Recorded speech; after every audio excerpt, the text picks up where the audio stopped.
All right, good morning, tribe, and welcome to the Donut Shop at the beginning of the world. I am your host, Dr. Mark Merriweather Vorderbruggen, coming to you live from my front porch, watching the rain fall down. Yeah, I guess we're tropical rainforest now, which is, kind of cool. A lot of cool plants in tropical rainforests. Maybe we can get some grown in my backyard. That would be awesome. So how are you today? It is Friday, another Friday. These weeks are going by so quickly. We're halfway through July now. Approximately. I guess a third of the way through July. But damn, yeah. Hey, Charles, good morning. Jennifer, hello. Charles R. Yes, rain good for banana trees. This is true. Bananas. That's one of the things I've never incorporated in my yard. I've always wanted to, but they're a little too tropical looking for the feel I was going for. So be it. Hey, Joey, good morning. Welcome back. Cinnamon, hello. Wait, what's this? Mad Cinnamon. Hey, good morning, tribe. I'm making a mad. In my car is in a mad. In the car back to St. Louis. Young people and their jargon. I don't understand. Hey, Pam. Good morning. Yeah, Catherine. Definitely ready for the rain to let up some. I mean, it's been fantastic for the mushrooms. So there's definitely, that part of it, which is really nice. But overall, yeah, it's getting a little swampy. I need my vitamin D fix. Hey, Michelle. Hey, Nicole. Long time no see. Hello, Kimberlyn.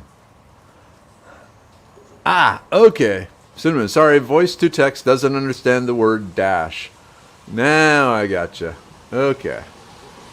I will just transpose those two in my mind. Sorry, the mosquitoes are really thick out here. I should probably sacrifice some of my beautyberry leaves.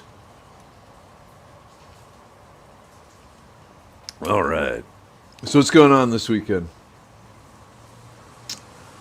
I know in my case, it's another busy weekend. So in the morning, I got the Red Cross training for the Red Cross Volunteer Shelter, so that's good. I think there'll be donuts there. You know me and donuts. So that'll be good. And then tomorrow afternoon, I'll be down at the Houston Botanic Gardens, or Botanical Gardens. If you're not familiar with these, it's a new specialty garden, botanical garden thing that started up a year ago, approximately. I can't remember if they opened before or after the COVID apocalypse. But they're relatively new, relatively cool, and they want to make a name for themselves as far as educating the public, in particular on the indigenous use, medicinally, food and utilitarian uses of the different native plants from the area. And by the area, we're actually meaning all around Texas, because they'll have different gardens.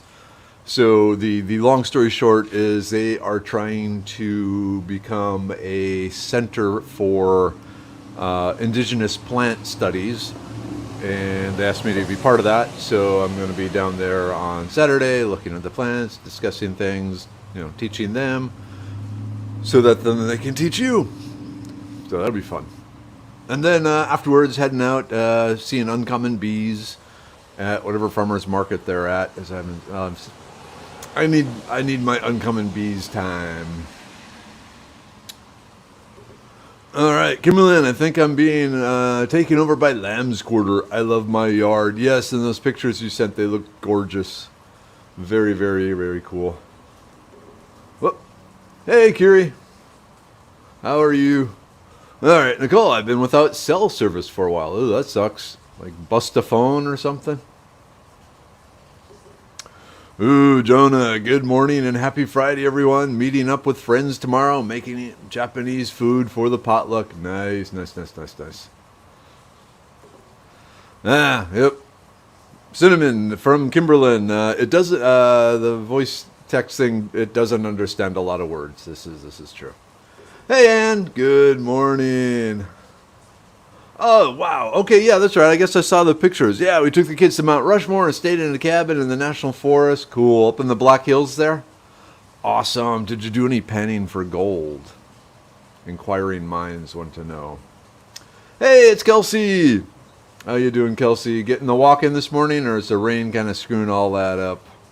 Get an umbrella. It'll be fine. Hey, Donna. Good morning. Uh-oh. Uh-oh. Okay, Kiri, I'm so mad. Haven't seen Predator in weeks. Reinforced coop to be safe. Put one baby duck and two chucks in the coop. All killed overnight. I am crying mad. Oh, the feather coupabra is still at it. Man, what can be doing it? What can be getting in? That's terrifying. Hey, Julie. Good morning. Oh, cool. Kimberlyn, loved your interview yesterday. There is a company that uses your genetics to help with dietary needs. Yeah, that's a new thing, and I think that's going to be really powerful in the coming years. The genetic analysis to help decide which medicines and which foods are optimal for you. So that would be cool. Carrie, never catch a coon in a live trap and release it somewhere else. That coon has now been taught never to go into a live trap and will kill everything. Most definitely. Kelsey, okay. Took today off. Figured I will walk tomorrow to make up for it. That's a plan. But yeah, anything like that, yeah, you've trained the animal not to go into the trap, regardless of what sort of cat food or peanut butter or Snickers bar. They are much better at resisting temptation than humans are. Just saying. Yeah, you only have to trap a raccoon or a pig or something once, and it learns, and it will teach its fellow raccoonians, not to do that too. Humans, not so much.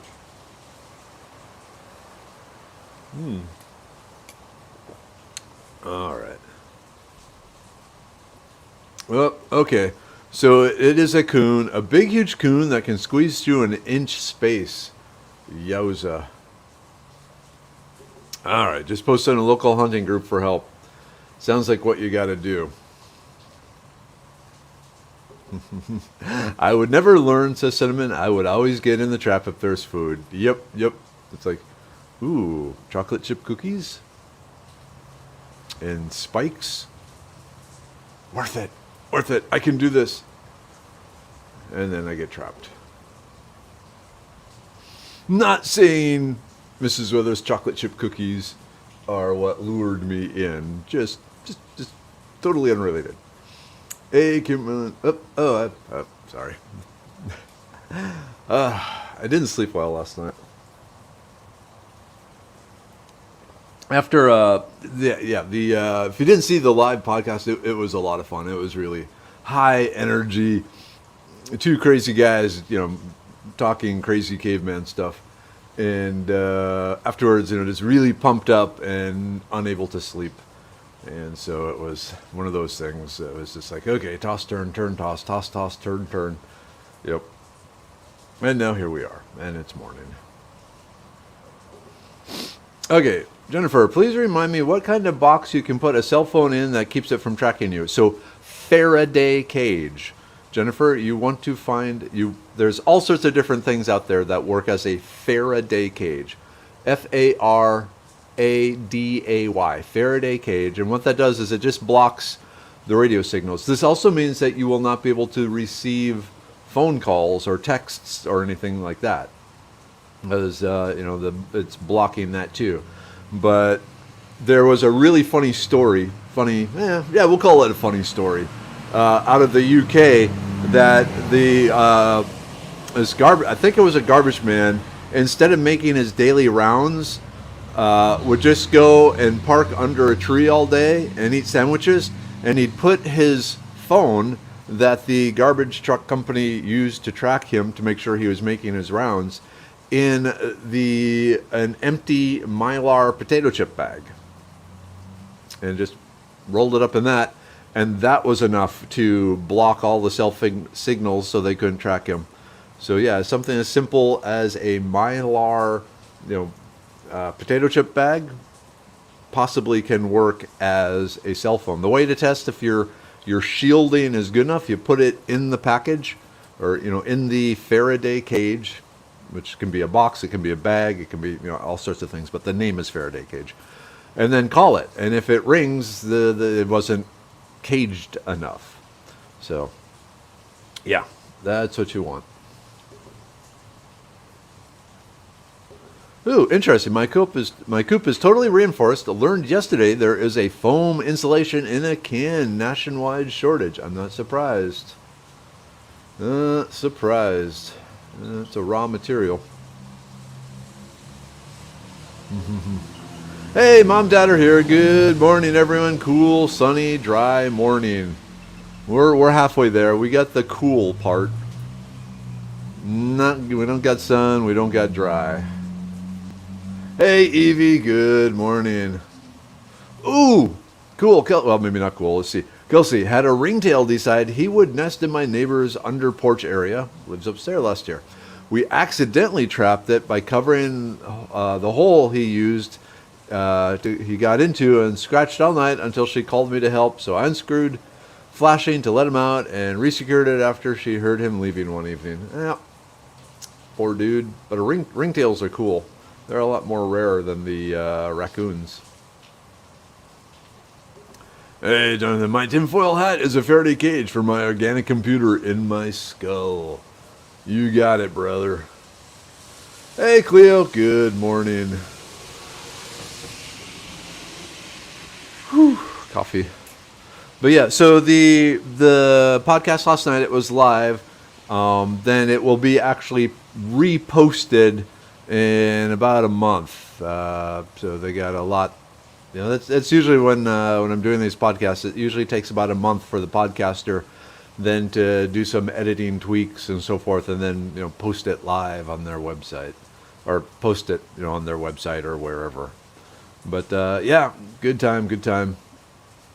And if you're interested, definitely when you want to check out the Runga tribe, I guess I better make a post about that. Where I was, what I was doing, why I was doing it with them, because they were awesome. This is the basic short answer. And hope to have a longer relationship with them. And I help them understand. So the Runga tribe, it's workout enthusiasts. Workout simplified. So not a lot of equipment.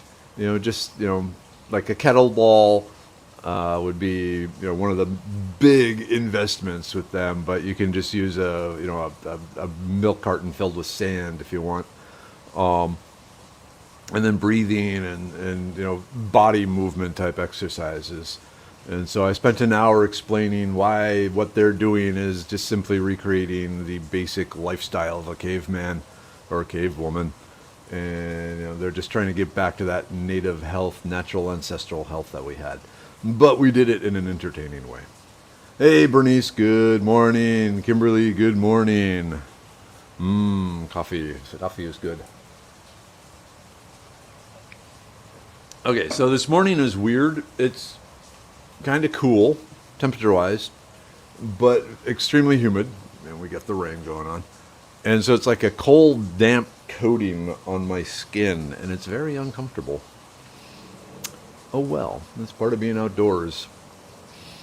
And so I'm thinking in mid-January, I'm going to go on a multi-day hiking trip up in the Big Bend Ranch State Park. Right now it looks like I'm going alone. And I'm just wondering what the weather will be like, because on a trip like that, you want to go gear light, because it's some pretty strenuous up, down, rocks, clamber, that sort of thing. And so I've been, I have, the light gear and so forth, but then when you start adding the stuff you need to stay warm at night, and the stuff you need to protect you from the rain, and then suddenly the gear load, it's getting heavy again, so I need to rethink things again. Yep. Does your neighbor still have the carport in their living room? No. Hey, let me see. Can we get the camera out there?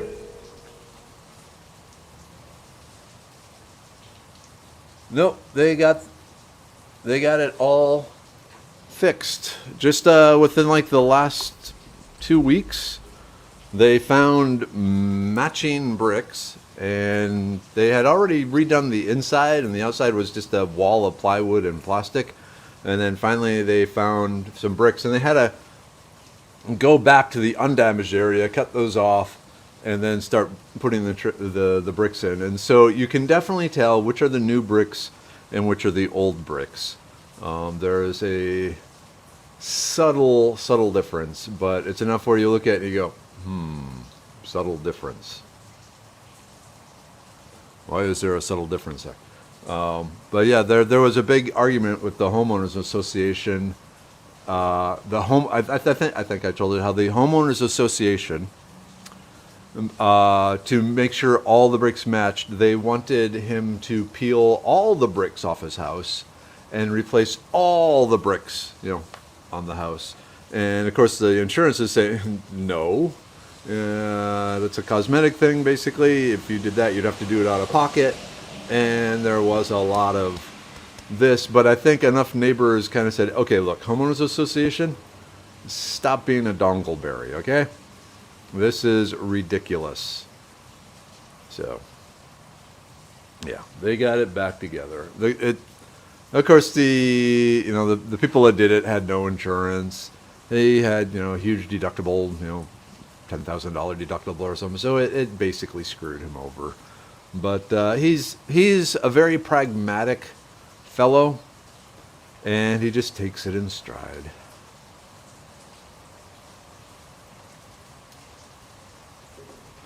All right, Jennifer, can you talk about solar weather again? Yes, I can talk about solar weather. I like solar weather. Let me just say hi to Laura.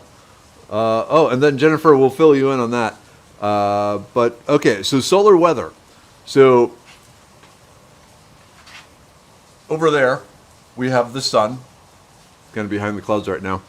And there's lots of cool things about the sun, but like everything else, it has cycles to it. Things going on. And one of the big cycles is called the sunspot cycle. So if a long time ago, once astronomers started figuring this out and how to do it safely, they noticed on the surface of the sun, as they saw it through their specially filtered telescopes and so forth, there were black spots on the sun. And these would rotate around, as the sun was rotating.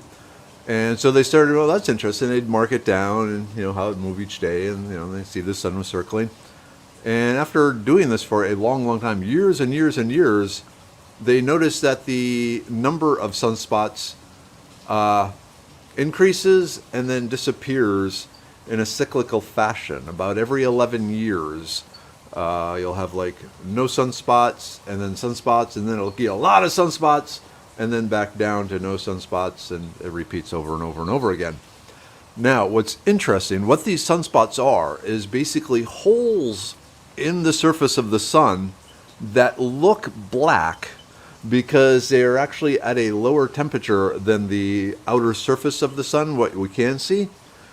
But these holes are allowing all sorts of other non-light to come out. So there's all sorts of other particles of the solar wind and electromagnetic radiation and all this stuff. It comes, basically it's like a hole down into the heart of the sun, and all the really high energy stuff is coming out of these holes, and like a sprinkler system. So if you imagine a ball filled with water with holes in it and water squirting out, that's what's going on. So, sun energy, really intense, non-visible sun energy is squirting out of these holes, and as it rotates. And the problem is, if that spray of water hits the earth, bad things happen, because there's a whole bunch of energy going in there. On the good side, when one of these sprays hits the earth, it is responsible for the northern lights and the Aurora Borealis, because you got these high energy particles that hit the magnetic field of the earth, go swirling down. They all get condensed because at the poles, if you remember back in high school or middle school, you got the magnet, and they'd always drew these lines around the magnet, and they'd come out at one end and go around and come in the other. And so at the ends, at the poles, that magnetic field is very dense. So there's a lot of stuff here that takes this solar energy wind and coronal mass ejections and plasma, and focuses it down into a tight spot to the point where it is energetic enough to cause the atmosphere in that area to become plasma. And so that shifting lights, it's basically like a neon sign in the sky. Instead of electricity making the plasma, you're getting the interaction of the Earth's magnetic field and the solar material coming together and being focused in the northern regions in that high density magnetic fields and igniting the atmosphere as plasma, which is really, really, really cool. But this energy can also do things like if we get hit by strong enough, it can interfere with radio transmissions, it can interfere with satellites, it can fry the electronics on satellites, all sorts of things like that. And so one thing I use to keep in fact, we just had another warning. Cool. So where is it? Okay, so let me see it. So when it's space weather, let me line up. Okay, space weather, and it gives you all sorts of different stuff on there. It gives you the KP index, basically what's going on. If nothing else, it also, so the green bars there are where northern lights are going to be visible because of different things. It gives the real-time solar wind, the energy coming off there, things like that. Anyway, so we are entering a period of high sunspot activity again. For the last 11 years or whatever, there was like no sunspots, low energy, not a lot going on. The sun was boring, basically. But now it's waking up, holes are rupturing in its surface, sun pus is squirting out, and when it hits the earth, bad things happen.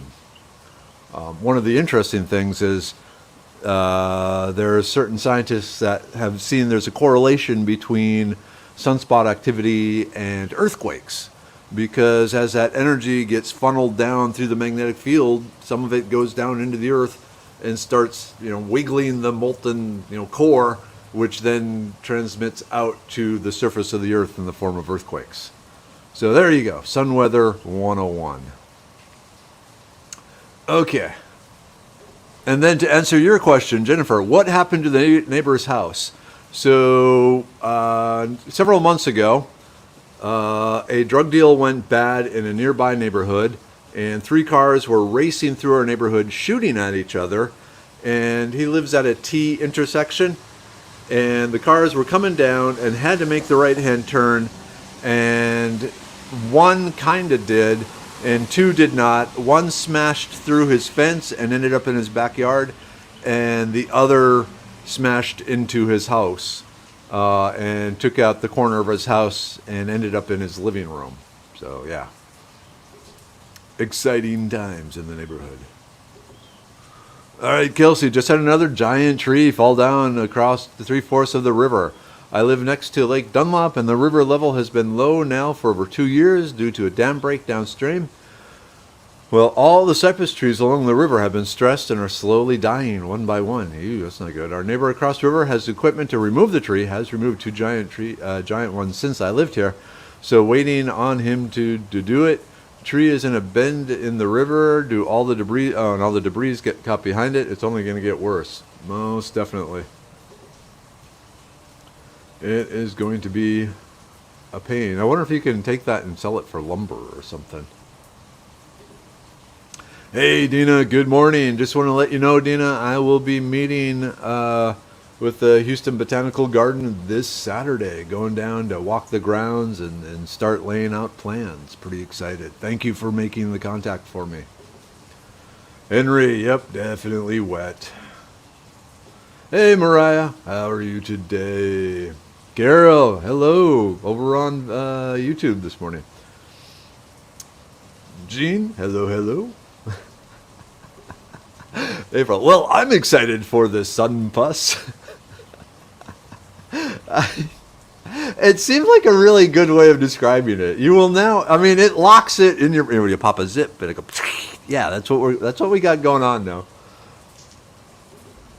Alright, Jonah, I will check out the Space Weather app. I'm into astronomy. Didn't know about this app. Thanks, Dot. It's really cool. It starts getting scary because you start realizing how often we're actually hit by stuff, and they'll say, okay, there will be a radio blackout or radio interference and stuff like that.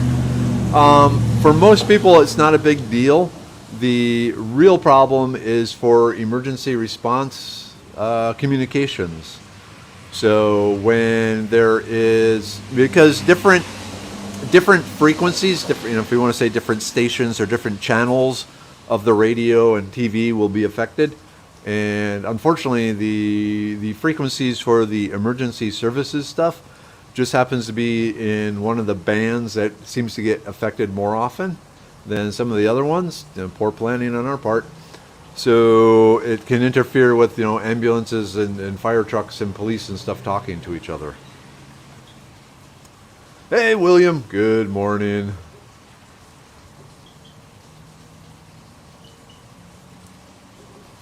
Penny, good morning. Do you speak at garden clubs? Yes, I do. I speak at quite a few, both garden clubs and master gardener groups and master naturalists.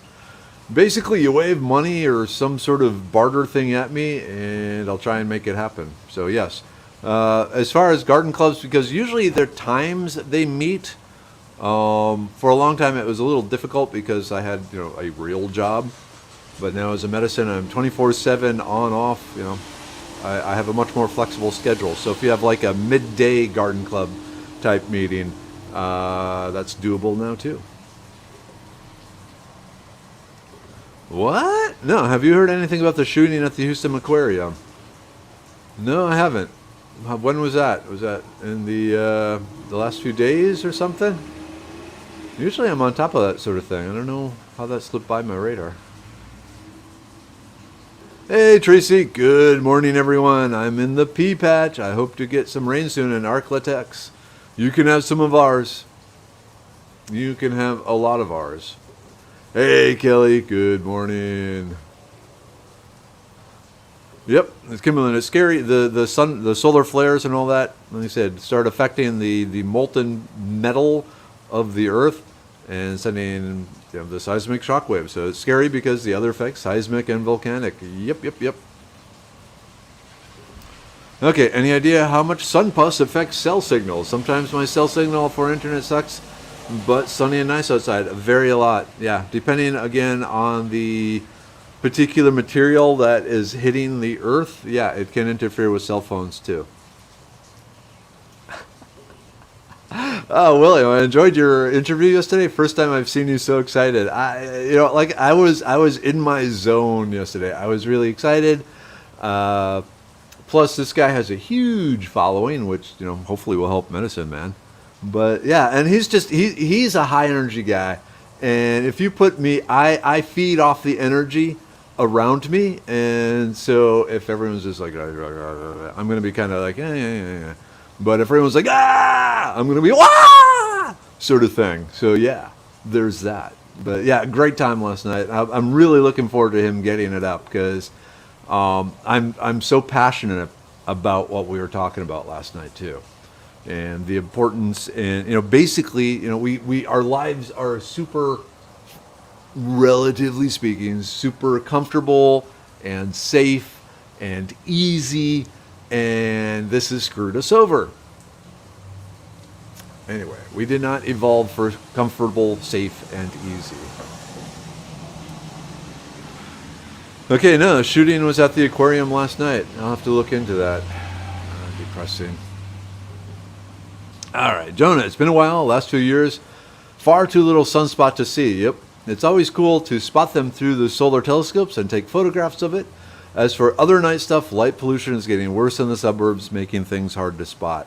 I know for a while Texas was working on passing a law that new developments needed these special types of streetlights that at least focused all the light down to reduce some of the light pollution. There's still going to be light pollution, but it was helping to reduce it because they realized it's important for humans to see the night sky.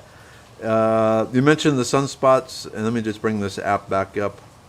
Where is it? Let's see. Okay, yeah. So they also have a picture of the sun. Live. Well, I don't know if it's live or like however many today's sun. So most of the sunspots seem to be behind us right now. They do say okay. So region number of sunspots one. Class magnitude. How big is the sunspot? There's different sun zit scales, or not. They're all the same scale, but different. How big is the zit, if you will? How big is the pimple? Oh, yeah, that's one problem with peas. They're so good, but man, you got to bend over to get them.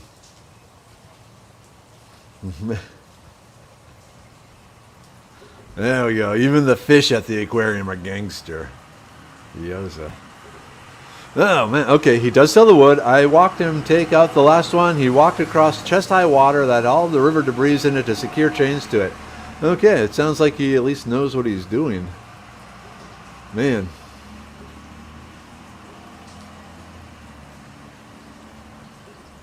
Nope. Dan, please tell more. So much doesn't make mainstream media anymore. That is true. Yeah, if you're chainsawing a cypress tree, a big cypress tree in the middle of the river, that's badass. Most definitely. Uh-oh. Laura, went outside to move my car into the laneway yesterday. Police everywhere. 9 cruisers surrounding a neighbor's car. Not something I see much here. You need to get a police scanner. That I gotta say, when I got the police scanner and just listening to the Houston, like the police dispatch and the emergency dispatch, it makes you a little scared, honestly. It still seems like the main thing is stabbings, though. Not so many shootings in Houston. A lot of stabbings, and for a while there was a rash of people being lit on fire, which I don't know if was a gang initiation or what. But yeah, for like a 2-month period, partway into the coronavirus, suddenly there was a rash of people being lit on fire, on purpose, obviously. Not good. Ooh, Ellen, I found a small patch of frog fruit near the barren spot for limestone caliche. It is going to have dirt moved onto it, and wondering about moving it, if it's a better time to do it or not. It depends. If you can move it in a cooler, less stressful time of the year, the better. Stop. So if you have to move it because there's change coming and you got to get it out of there, otherwise it's going to be destroyed, go ahead and move it. But the longer you can wait until the cooler weather, the better it will be for the plant. I saw Doc excited about the unboxing of the Mars dirt once. This is true. Oh man, okay, so on the aquarium shooting, it was on the news, 3 people involved, domestic dispute, 2 men killed, a woman shot in the leg. So we got like a love triangle thing going on here. Okay, from Dan, what I saw was 3 shot, 2 killed, no motive when I seen it. Ooh, Evie, road trip ready, College Station bound for the weekend. Sounds good. You gonna hit the Dixie Chicken? Just saying. Hey Tina, good morning.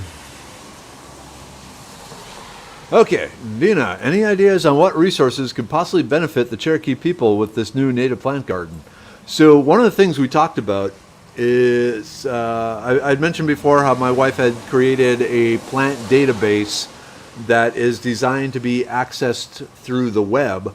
So one of the things we want to do is make a modified version of that database for the Houston Botanic Garden that will then allow people from their website to look up information on the plants, but also as you're walking through the garden, the plant placards will have a little QR code where you can zap with your phone and it will bring up all the information on the plants. So that's the main thing. So educating people, and then and the other thing they want to do is they want to set up a seed service where you can get seeds of the different plants for them for you to plant in wherever you happen to be able to plant plants, and then use the plants as they were used. So yeah, multi-pronged sort of thing going on here. Education and actual physical resources in as far as seeds that people can take and plant. So there's that. Yep, you need a scanner and a ham radio. Everyone needs a scanner and a ham radio. Hey, Lenore, hope everyone is staying safe on the road today. Yep, it's pretty icky out there. Hey, Ula. You. Okay, y'all are going to have to teach me how to say your name. Okay, Houston shooting. Man approached a couple and opened fire, killed a man, injured a woman, then killed himself. Like I said, that doesn't sound random. Unless the guy was actually crazy. Yep, it's 7:50. Yeah, the only thing we have here in media is how the Delta variant is going to get us all, so restaurants must stay closed so we can flatten the curve. Yeah. Okay, speaking of the Delta Quadrant, or whatever it is now. Group take time. Hey, group take. Let's get the taking going. Let's start with the immune pill, shall we? So,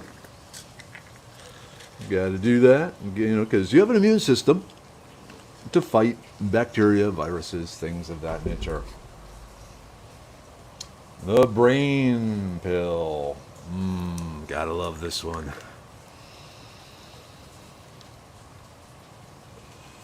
Oh, wow.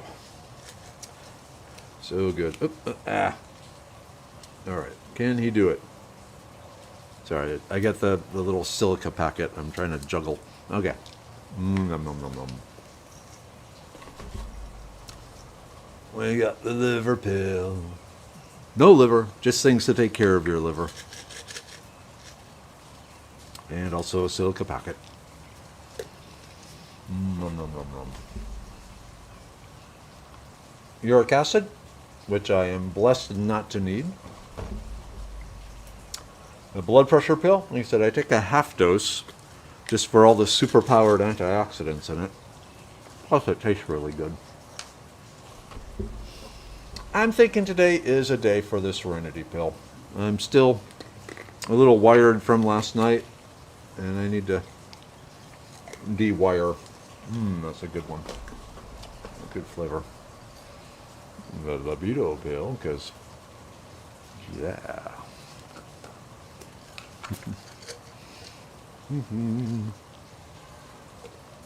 Well, for another one, it tastes really good. And coming out soon, the Stonebreaker. I'm empty of that, but it'll be here soon. All right.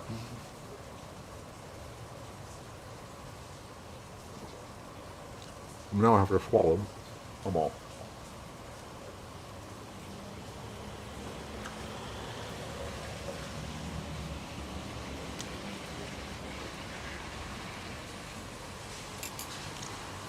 Okay, let me jump ahead here. Was anyone I missed? Hey, Nancy. Good morning. Ula. Okay, pronounced Ula. I can do that. Do they still have the plant container donation box at the Houston Arboretum? I'm not sure. The Arboretum got really weird with the whole coronavirus thing, and so I haven't been there in a long time. All right, let's talk about next week, shall we? Because remember, next week I have jury duty downtown, so I have to be down there early. So I will not be available. And I have to call Sunday night to find out, and then every night I have to call to find out, if they need me and what time I need to be there. And of course, if I get picked to be on a jury, who knows what's going to happen with that. So things are going to get wonky with the donut shop.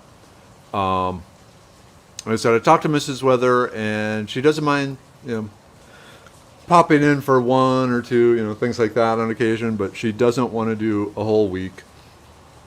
I'm still working on Mini Weather. Yesterday she started to show some interest. But the other possibility, if I can't get anyone to cover, what I'm thinking is I will set up 5 events, Monday, Tuesday, Wednesday, Thursday, Friday, on the Foraging Texas Facebook page here. And it will link back to one of the earlier episodes of the Donut Shop. So, like, I think on Monday, it will be the very first Donut Shop. And then maybe, somewhere in there, like the Donut Shop where we did the Rocky Horror Picture Show. I'm trying to remember if when I did the Leonard Cohen's Everybody Knows, if that was Donut Shop or if that was just a random broadcast. Anyway, so basically think of it as a rerun week. Hopefully it'll only be a week. My fear is I get actually picked to be on a trial that's going a long time because I don't have time for that. But yeah, the show up, see what's here, click the button I tell you to click, and sit back and just enjoy it. Now that was Merriweather's World, but yeah, I could do that. We'll see. But anyway, I was hoping, and because basically I'll be on the bus heading downtown right when Merriweather's World, where the Donut Shop would normally be going, and I really can't broadcast from the bus. I don't think they have Wi-Fi. And anyway, so yeah, I'm gonna work a little more on Merriweather. I don't know how to. She's not very bribable, so. Yeah, we'll see. But still show up. There will be something here. And like I said, it may not be live. You might just have to replay, some of the early episodes, see where the Donut Shop came from, back when it was the Donut Shop at the end of the world. I mean, that was a long time ago. As far as doing a live thing in the evening, possibly. Most likely, I have a number of podcasts that I'll be recording with different podcasters in the evenings next week. So there's some time crunch stuff going on there. We'll see what happens. Yeah. Also, again, going back to creating the group, at this point, I haven't had time to look into it any more than I have before. I'm still worried about the energy demands and the time demands and stuff like that. So I don't know what's going to happen there either. Thankfully, some people have offered to moderate it, but we'll see. Okay, it is 8 o'clock. It is Friday. It is time to put in one last push of earning your right to survive on this planet, and then we get to chill some. So I'll see you when I see you. Okay? All right, everyone. Mom, Dad, love you. Tribe, love you.